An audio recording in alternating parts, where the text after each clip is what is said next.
Aspirin, the commonly used painkiller, might stop cancer from spreading.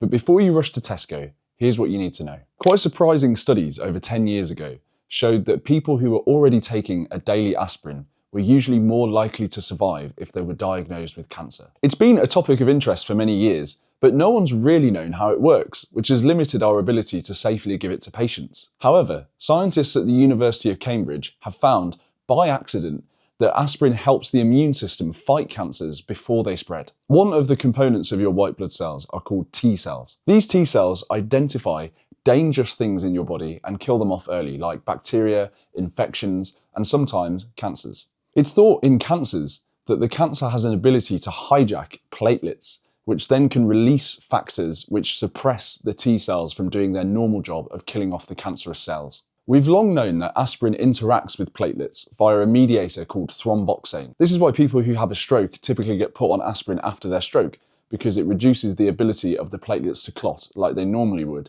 and thus reduce your ability of getting a clot or a stroke again. What these scientists found is that aspirin actually reduces the ability of platelets to release these mediators that suppress T cells. And hence the T cells are more active if somebody is on aspirin, and hence can destroy cancers earlier before they spread. Well, why does this matter? Well, most cancer deaths happen when it spreads throughout the body and takes over multiple organs, ending up in what is a multi-organ failure. If aspirin can stop cancers from doing this or reduce their ability of doing it, it could be a game changer. Also, typically, to cure somebody from cancer, we would require the cancer to be quite small and not spread.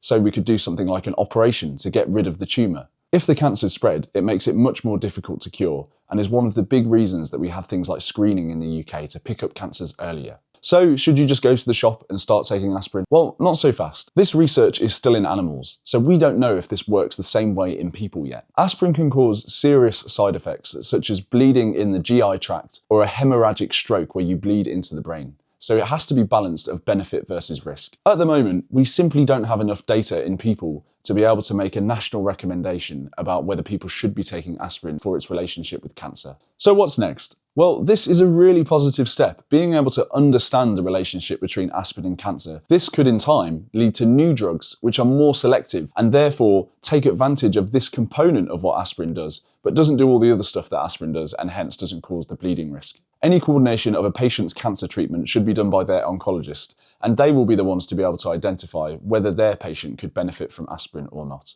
So it's an interesting development and hopefully something that's leading to more positive outcomes in the future, but there are more steps to come.